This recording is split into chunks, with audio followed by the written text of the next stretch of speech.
Malam itu, studio Metro TV dipenuhi ketegangan yang nyaris bisa diraba. Kursi-kursi penonton sudah penuh sejak 1 jam sebelum acara dimulai. Semua menanti satu momen yang telah lama dinantikan, pertemuan antara Najwa Shihab dan Wakil Presiden Gibran Rakabuming Raka. Di jagat media sosial, tagar Najwa versus Gibran sudah menjadi trending topik sejak pagi, dengan ribuan spekulasi liar bertebaran. Apakah Gibran akan gugup? Bisakah Najwa menjatuhkannya dengan pertanyaan-pertanyaan mautnya? Semua orang bersiap menyaksikan laga yang digadang-gadang sebagai pertarungan intelektual paling panas tahun ini. Di balik panggung, Najwa bersandar di kursinya, matanya tajam menatap lembaran pertanyaan yang telah ia susun dengan penuh perhitungan.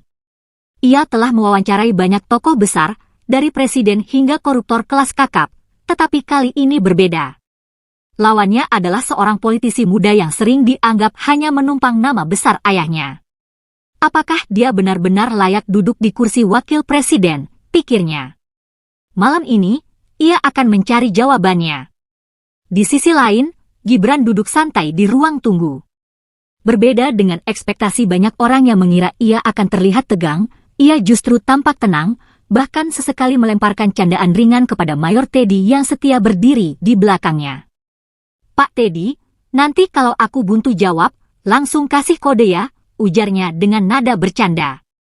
Mayor Teddy hanya tersenyum tipis, sementara tim media Gibran saling bertukar pandang.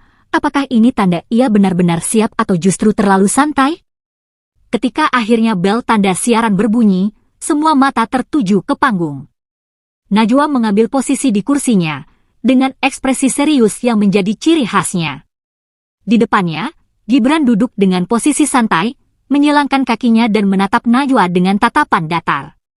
Dalam beberapa detik pertama, energi keduanya langsung terasa bertabrakan, Najwa dengan aura investigatifnya yang siap menusuk, Gibran dengan karakternya yang sulit ditebak. "Selamat malam, Mas Gibran," sapa Najwa dengan nada tajam namun sopan.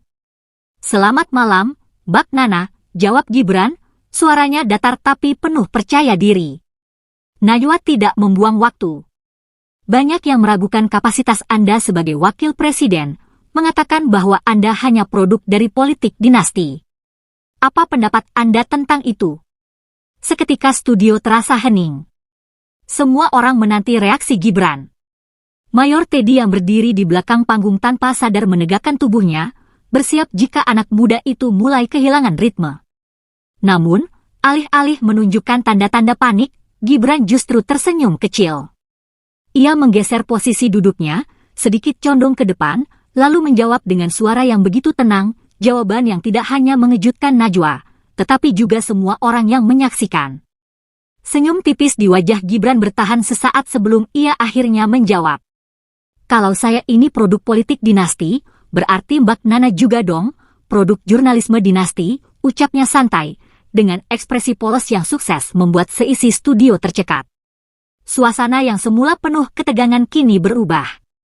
Beberapa penonton bahkan tampak menahan tawa, sementara Najwa, yang dikenal dengan ketenangannya, sempat terdiam sesaat sebelum mengangkat alisnya. Najwa cepat mengendalikan situasi. "Saya rasa membandingkan dunia politik dan jurnalisme bukan hal yang tepat, Mas Gibran," katanya, mencoba mengembalikan kendali. "Politik memiliki dampak yang lebih luas, dan jabatan publik bukan warisan seperti bisnis keluarga." Gibran mengangguk pelan, seolah mengiyakan, sebelum akhirnya membalas dengan tenang, "Betul, politik itu bukan warisan. Makanya saya ikut pemilu, Mbak. Bukan penunjukan langsung. Kalau rakyat nggak mau, ya saya nggak kepilih. Sesederhana itu." Jawaban itu seperti pukulan balik yang telak.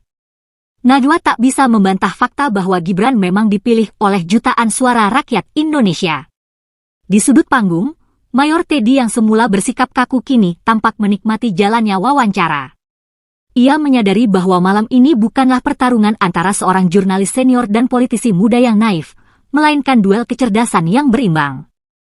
Para kru di balik layar pun mulai saling berbisik, menyadari bahwa wawancara ini tak berjalan sesuai ekspektasi banyak orang. Gibran tidak goyah sedikit pun.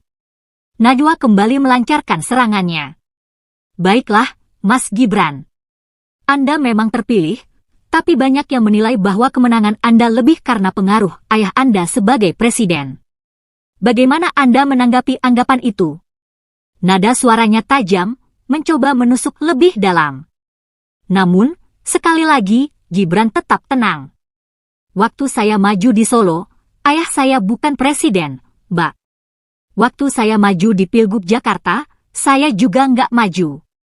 Jadi kalau dibilang saya ini numpang nama besar, kenapa yang lain nggak bisa menang meski sama-sama pakai nama besar? Jawaban itu menggema di studio, membuat beberapa orang saling melirik. Najwa mulai menyadari sesuatu, Gibran bukan hanya siap, tapi juga tahu persis bagaimana mengendalikan arah pembicaraan. Ketegangan di studio berubah menjadi rasa penasaran yang semakin membuncah. Setiap jawaban Gibran tidak hanya berhasil menangkis serangan, tetapi juga membuat Najwa harus berpikir 2 kali sebelum melempar pertanyaan berikutnya. Ini bukan sekadar wawancara biasa. Ini adalah duel intelektual yang jauh lebih menarik dari yang diperkirakan banyak orang. Dan untuk pertama kalinya dalam karir jurnalistiknya, Najwa merasakan sesuatu yang jarang ia alami, bukan kejengkelan karena lawan bicaranya menghindar, bukan pula frustrasi karena jawaban yang bertele-tele, tetapi sebuah rasa kagum yang mulai tumbuh tanpa ia sadari. Najwa menarik napas dalam, matanya masih mengunci sorot tenang di wajah Gibran. Ia telah mewawancarai banyak tokoh politik, dari yang paling berpengalaman hingga yang penuh kontroversi, tetapi kali ini ada sesuatu yang berbeda. Gibran tidak defensif, tidak pula meledak-ledak seperti politisi muda lainnya yang kerap terpancing emosi. Justru dengan gayanya yang santai, ia berhasil membalikkan serangan dengan ketenangan yang hampir menyebalkan. Namun, Najwa belum selesai. Ia menggeser tubuhnya sedikit ke depan, menunjukkan bahwa pertanyaan berikutnya akan lebih tajam. Baiklah, Mas Gibran. Anda bisa menjawab dengan baik soal politik dinasti dan kemenangan Anda. Tapi bagaimana dengan kritik soal minimnya pengalaman? Banyak yang menilai Anda belum cukup matang untuk menduduki posisi wakil presiden. Penonton yang sejak tadi terpukau kembali menahan napas. Ini adalah pertanyaan yang telah berkali-kali dilemparkan oleh media dan para pengamat politik, dan banyak yang mengira Gibran akan kesulitan menjawabnya. Namun, sekali lagi, Gibran justru tersenyum.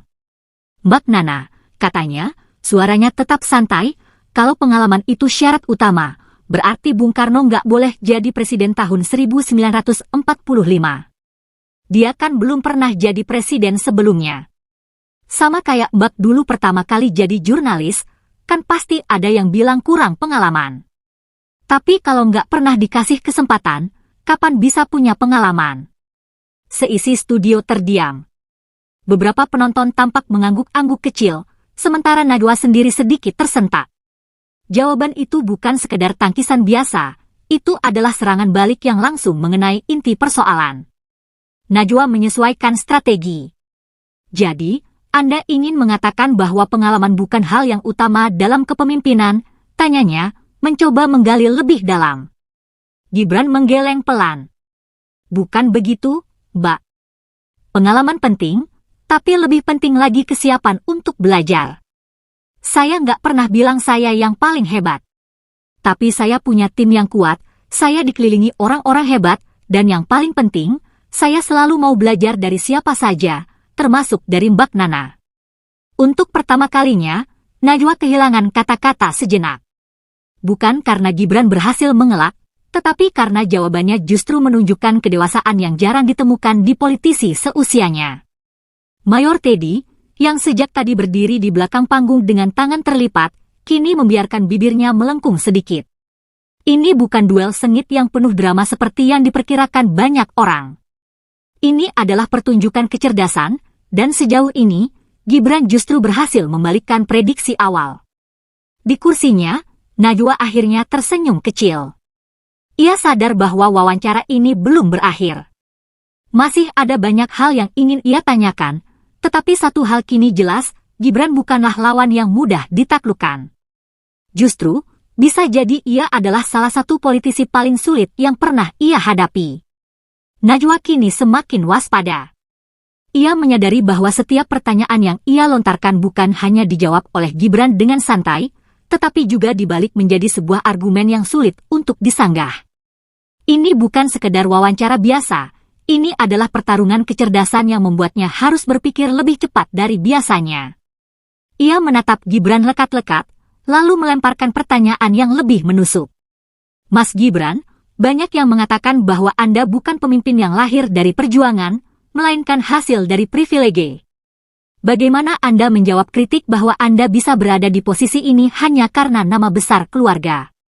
Gibran menghela napas sejenak sebelum menjawab, matanya menatap lurus ke arah Najwa tanpa sedikit pun keraguan. Mbak Nana, kalau privilege itu menentukan segalanya, maka semua anak presiden di dunia ini pasti jadi pemimpin. Kenyataannya nggak seperti itu. Saya tetap harus kerja, tetap harus membuktikan diri, tetap harus bisa menang dalam pemilu. Ia lalu menyandarkan tubuhnya ke kursi, menambahkan, saya ini mungkin lahir dengan keistimewaan, tapi yang lebih penting adalah bagaimana saya menggunakannya. Kalau saya hanya diam dan nggak melakukan apa-apa, privilege itu nggak ada gunanya. Jawaban itu lagi-lagi menggema di studio. Beberapa penonton tampak saling melirik, seolah mengakui bahwa Gibran memiliki sudut pandang yang sulit untuk disangkal. Najwa pun merasakan sesuatu yang berbeda, ini bukan jawaban defensif, melainkan jawaban yang benar-benar keluar dari pemikiran seorang pemimpin. Tapi Najwa tidak menyerah. Oke, Mas Gibran. Anda mengatakan bahwa Anda ingin membuktikan diri. Tapi, di luar sana, rakyat butuh bukti nyata, bukan sekadar kata-kata. Apa yang sudah Anda lakukan sejauh ini untuk membuktikan bahwa Anda layak? Tanpa ragu, Gibran langsung menjawab, saya mulai dari Solo, Mbak. Saya buktikan dulu di kota sendiri, saya urus UMKM, saya pangkas birokrasi yang ribet, saya buat program-program konkret buat masyarakat. Dan sekarang, di level nasional, saya terus belajar dan bekerja. Saya ini tipe yang gak suka banyak bicara, tapi lebih suka kerja nyata. Mbak boleh cek sendiri. Najwa mulai menyadari bahwa Gibran tidak datang ke sini untuk sekadar membela diri. Ia datang dengan persiapan matang, dengan keyakinan penuh terhadap langkah-langkahnya. Tak ada keraguan, tak ada ketakutan. Hanya ada seorang pemimpin muda yang tahu apa yang ia lakukan. Mayor Teddy, yang sejak tadi memperhatikan dengan seksama, kini tersenyum kecil. Ini adalah pertarungan yang banyak orang kira akan menjadi ajang penghakiman bagi Gibran, tetapi justru berubah menjadi panggung yang menunjukkan siapa dirinya sebenarnya. Najwa, untuk pertama kalinya dalam wawancara ini, sedikit mengendurkan bahunya. Ia tahu bahwa malam ini bukan tentang menjatuhkan atau menguji seseorang, melainkan tentang menemukan sesuatu yang baru, dan kini, ia mulai melihat sisi lain dari Gibran yang tidak banyak orang tahu. Namun, wawancara ini belum selesai. Masih ada satu pertanyaan besar yang ingin ia ajukan. Najwa menatap Gibran dengan sorot mata yang semakin tajam, tetapi kali ini bukan dalam rangka menekan atau menguji. Ada sesuatu dalam dirinya yang berubah selama wawancara ini, sebuah rasa penasaran yang semakin dalam. Ia telah melihat banyak politisi mencoba mengelak, banyak pemimpin yang bermain kata-kata, tetapi Gibran berbeda. Ia tidak hanya menjawab, tetapi juga membalikkan keadaan. Studio terasa semakin sunyi. Semua orang menunggu apakah Najwa masih memiliki kartu terakhir. Dan benar saja, ia mencondongkan tubuhnya ke depan, memberikan pertanyaan yang bisa mengubah segalanya. Mas Gibran, sejujurnya, apakah Anda benar-benar menginginkan posisi ini? Atau ini hanya bagian dari rencana keluarga? Penonton kembali menahan napas. Ini adalah pertanyaan yang selama ini hanya dibahas di forum-forum politik, tetapi kini Najwa melemparkannya langsung ke wajah Gibran. Sebuah pertanyaan yang tajam, langsung, dan tanpa basa-basi. Gibran tidak langsung menjawab. Ia menatap Najwa sejenak, lalu menghela napas pelan sebelum akhirnya membuka suara. Mbak Nana, kalau saya nggak mau, saya nggak akan ada di sini sekarang. Saya nggak akan repot-repot terjun ke dunia politik, meninggalkan kenyamanan bisnis, dan menghadapi berbagai macam hujatan. Saya di sini bukan untuk meneruskan siapapun. Saya di sini karena saya punya tanggung jawab. Jawaban itu menghantam dengan keras. Tidak ada nada defensif, tidak ada usaha membela diri. Hanya ada ketegasan dan keyakinan. Seisi ruangan kembali terdiam, sementara Najwa merasakan sesuatu yang sulit dijelaskan, sebuah rasa hormat yang perlahan tumbuh. Ia tersenyum kecil. Jadi, Anda benar-benar percaya bahwa Anda bisa membawa perubahan? Tanyanya, kali ini dengan nada yang lebih lembut. Gibran mengangguk. Saya nggak bilang saya sempurna, Mbak. Saya masih banyak belajar. Tapi saya tahu satu hal, kalau kita nggak mulai sekarang, kapan lagi? Kalau kita terus meragukan diri sendiri, kapan kita bisa maju? Saya mungkin bukan yang terbaik, tapi saya akan bekerja lebih keras dari siapapun untuk membuktikan diri. Najwa terdiam sejenak, lalu akhirnya tersenyum. Ia datang dengan ekspektasi bahwa wawancara ini akan menjadi pertarungan sengit, tetapi ia justru menemukan sesuatu yang jauh lebih menarik. Dan di balik semua itu, ia tahu, ini bukan akhir, tetapi justru awal dari sesuatu yang lebih besar. Wawancara telah usai, tetapi efeknya masih menggantung di udara. Najwa duduk diam di kursinya, menatap layar monitor yang memperlihatkan rekaman wajah Gibran di detik-detik terakhir sebelum kamera mati. Ia tidak pernah menyangka bahwa wawancara ini akan berakhir seperti ini, bukan dengan pertarungan sengit yang memojokkan lawan, melainkan dengan rasa hormat yang tumbuh perlahan. Para kru mulai membereskan peralatan, suara bisikan terdengar di sana-sini. Beberapa tim produksi bahkan saling bertukar pandang, seolah tak percaya bahwa Gibran mampu membalikan situasi dengan begitu elegan. Mayor Teddy, yang sejak tadi berdiri dengan ekspresi datar, kini menatap Najwa dengan tatapan penuh arti. Saya sudah bilang, Bak Nana. Mas Gibran itu bukan orang yang bisa diremehkan, ujarnya singkat sebelum berbalik pergi. Najwa hanya tersenyum kecil, tetapi pikirannya masih berputar. Sebagai seorang jurnalis, ia terbiasa berhadapan dengan pemimpin yang penuh dengan retorika, yang lebih banyak berbicara daripada bertindak. Namun, Gibran berbeda. Ia tidak mengumbar janji-janji manis, tidak berusaha memenangkan hati dengan kata-kata kosong. Ia hanya menyampaikan fakta dengan caranya sendiri, santai, tetapi menusuk. Di perjalanan pulang, Najwa membuka ponselnya. Media sosial sudah mulai ramai membicarakan wawancara tadi. Ada yang kagum, ada yang tetap skeptis, ada pula yang terkejut melihat sisi lain dari seorang Gibran Rakabuming. Video cuplikan wawancara itu sudah tersebar luas, dengan ribuan komentar yang membanjiri. Gibran ngeklap bak Najwa dengan santai, siapa sangka Gibran bisa selugas ini, Najwa sampai terdiam, ini wawancara terbaik tahun ini. Ia menutup ponselnya dan menghela napas panjang. Ada sesuatu yang mengganggu pikirannya, bukan tentang kekalahannya dalam wawancara ini, tetapi tentang bagaimana Gibran bisa tetap tenang meskipun di bawah tekanan. Ia tidak hanya menjawab, tetapi juga membuatnya berpikir ulang tentang banyak hal. Malam itu, sebelum tidur, Najwa kembali memutar rekaman wawancara dari awal hingga akhir. Ia mengamati setiap ekspresi, setiap jeda, setiap sorot mata yang diberikan Gibran saat menjawab pertanyaan-pertanyaannya. Dan untuk pertama kalinya, ia bertanya pada dirinya sendiri, apakah ia telah menilai Gibran dengan cara yang salah sejak awal? Wawancara ini seharusnya sudah berakhir. Namun, di dalam hati Najwa, ini baru permulaan. Ia merasa ada sesuatu yang belum tuntas, sesuatu yang harus ia temukan sendiri. Dan satu hal yang pasti, ia ingin bertemu Gibran lagi. Namun, tanpa ia sadari, di tempat lain, Gibran juga sedang menonton ulang wawancara itu. Ia tersenyum kecil dan berkata pelan, kita akan bertemu lagi, Bak Nana. Dan saat itu, segalanya akan lebih menarik. Beberapa hari setelah wawancara, Najwa masih belum bisa melupakan percakapan dengan Gibran. Ada sesuatu yang mengusiknya, membuat pikirannya terus berputar. Ia mencoba meyakinkan dirinya bahwa itu hanya wawancara biasa, tetapi jauh di lubuk hatinya, ia tahu ada hal yang lebih dalam. Gibran bukan sekadar politisi muda yang lahir dari keluarga berpengaruh.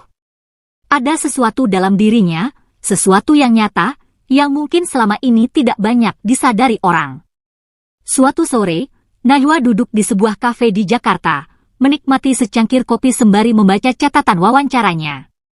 Ia mencoba mencari celah, sesuatu yang mungkin terlewat, sesuatu yang bisa membuktikan bahwa intuisinya benar. Namun, pikirannya buyar saat seorang pelayan mendekat dengan raut wajah sedikit tegang. "Mbak Najwa, ada seseorang yang ingin bertemu," katanya. Sebelum Najwa sempat bertanya lebih lanjut, suara khas yang sangat ia kenal terdengar dari belakang. "Wah, ternyata beneran Mbak Nana. Saya kira cuma mirip." Najwa menoleh, dan di hadapannya berdiri sosok yang selama ini mengisi pikirannya, Gibran Rakabuming. Dengan kemeja putih lengan panjang yang digulung santai, ia tersenyum kecil, lalu tanpa menunggu persetujuan, duduk di kursi di seberangnya.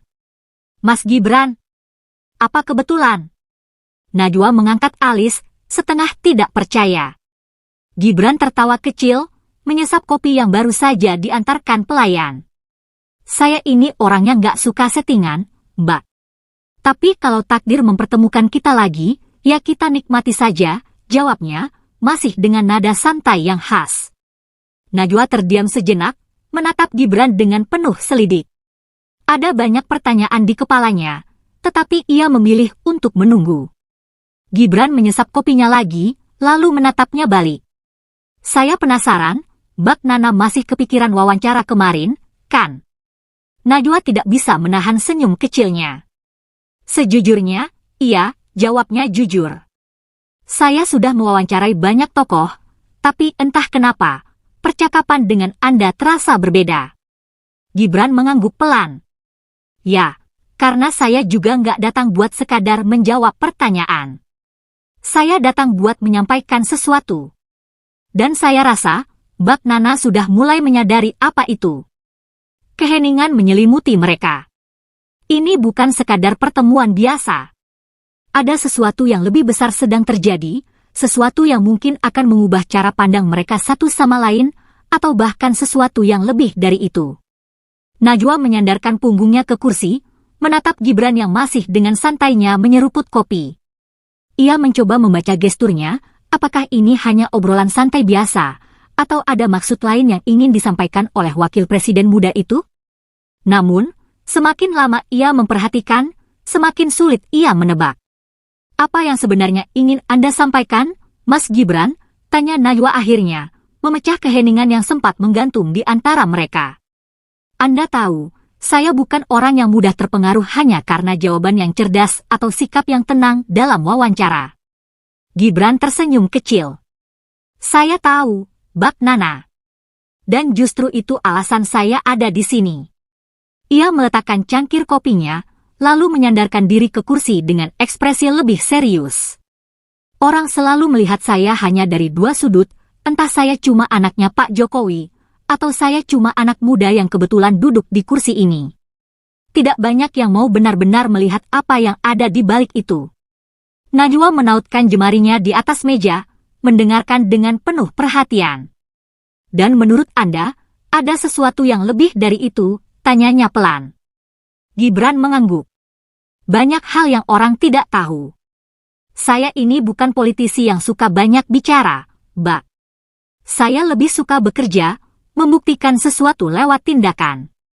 Tapi saya juga sadar, tanpa narasi yang tepat, tanpa komunikasi yang jelas, orang-orang hanya akan melihat permukaannya saja." Ia menghela napas. "Dan saya rasa, Anda termasuk orang yang bisa melihat lebih dalam." Najwa menatap Gibran lekat-lekat. Ada ketulusan dalam ucapannya, tapi juga ada tantangan yang tersirat. Ia tidak sedang berbicara dengan seorang pemuda yang kebetulan menjadi pejabat. Ia sedang berbicara dengan seseorang yang tahu betul apa yang sedang ia lakukan. "Anda ingin saya melihat sisi lain dari Anda?" tanyanya, mencoba memastikan maksud dari pernyataan Gibran. Gibran tidak langsung menjawab. Ia hanya tersenyum, lalu berkata, "Saya ingin Anda melihat apa yang sebenarnya sedang terjadi di negeri ini." Hati Najwa berdesir. Ia tidak tahu kemana arah pembicaraan ini akan berlanjut, tapi satu hal yang pasti, ini bukan hanya sekadar pertemuan kebetulan. Ada sesuatu yang lebih besar, sesuatu yang mungkin bisa mengubah cara ia melihat segalanya. Dan kali ini, ia siap untuk mendengarkan. Najwa menarik napas dalam, berusaha memahami maksud tersembunyi dari kata-kata Gibran. Ada sesuatu dalam suaranya yang membuat bulu kuduknya meremang, bukan karena ketakutan, tetapi karena ada sesuatu yang lebih besar di balik ini semua. Ia menyesap kopinya perlahan, mencoba menenangkan debaran jantungnya yang mendadak lebih cepat dari biasanya. Kalau begitu, beritahu saya, kata Najwa akhirnya.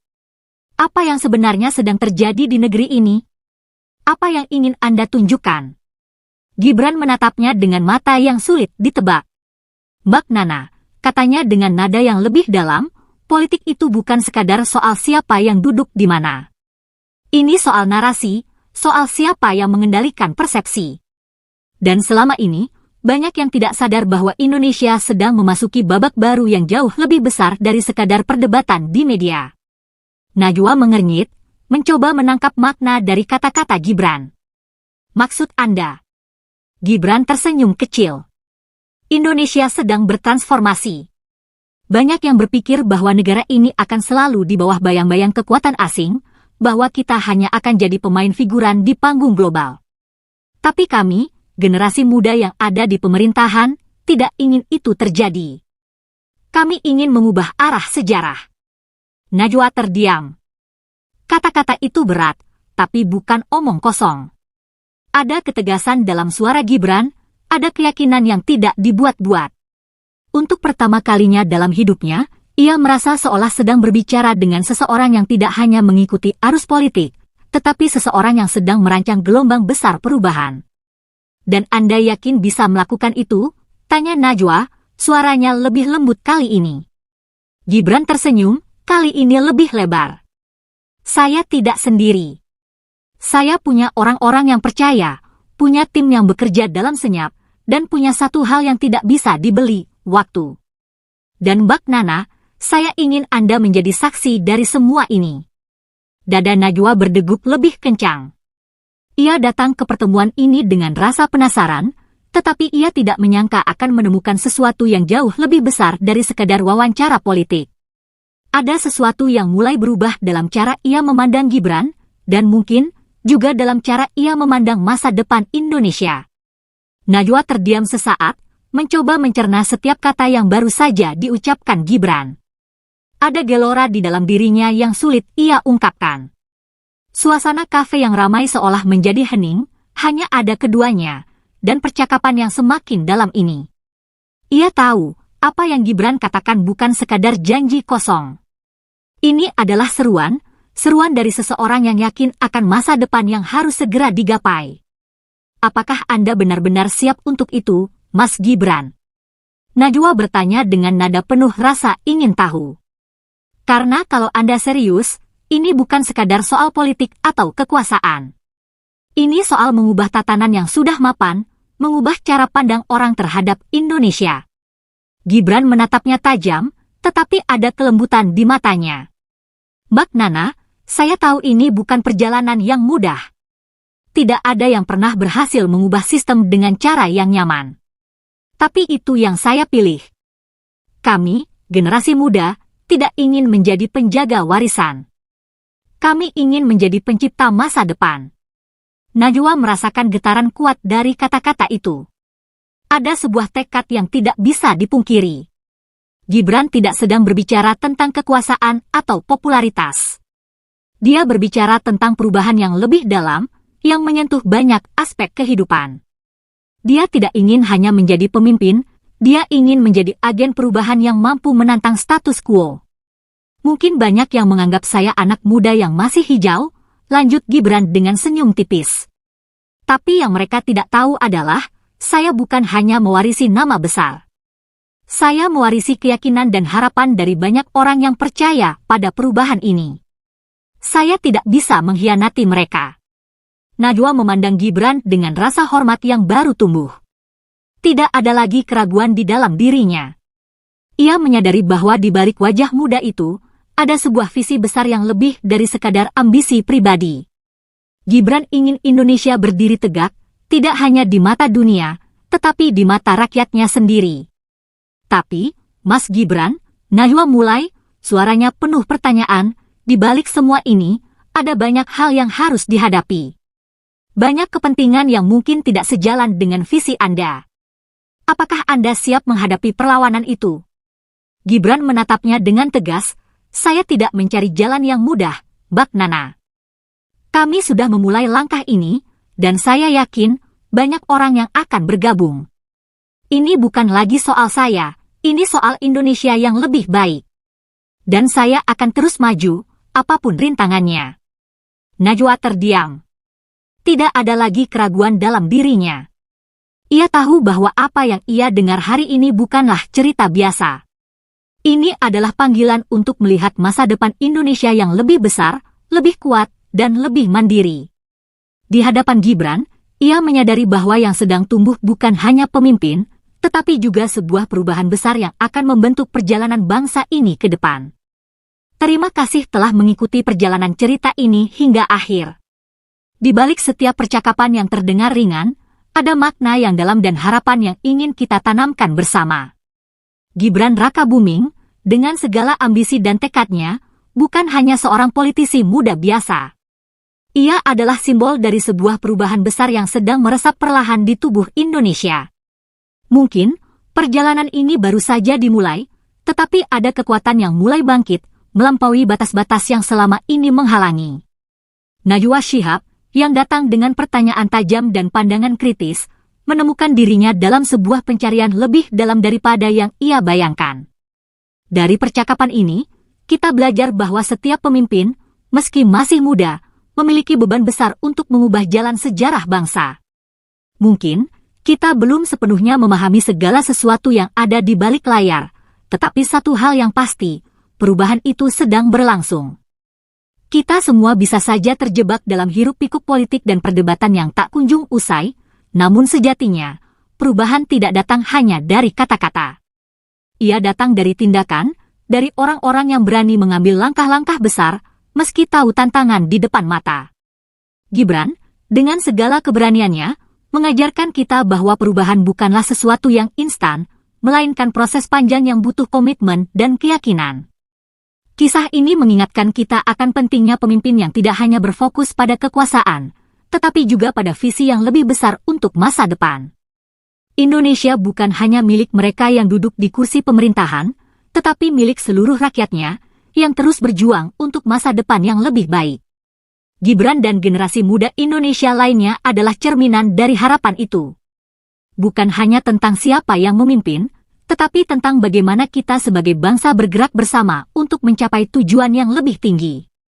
Dalam setiap langkah kecil yang diambil, dalam setiap keputusan yang diambil dengan hati, kita sedang membentuk sebuah Indonesia yang lebih mandiri, lebih kuat, dan lebih percaya diri di mata dunia.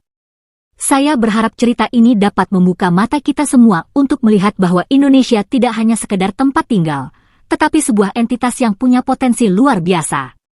Mungkin perjalanan ini penuh liku, tetapi jika kita semua bersatu, tak ada yang tidak mungkin. Gibran dan para pemimpin masa depan lainnya adalah bukti bahwa masa depan Indonesia ada di tangan generasi muda yang berani bermimpi dan bertindak. Terima kasih telah mendengarkan cerita ini. Semoga kisah ini memberi inspirasi, membuka wawasan, dan mengingatkan kita bahwa perubahan sejati dimulai dari kita sendiri.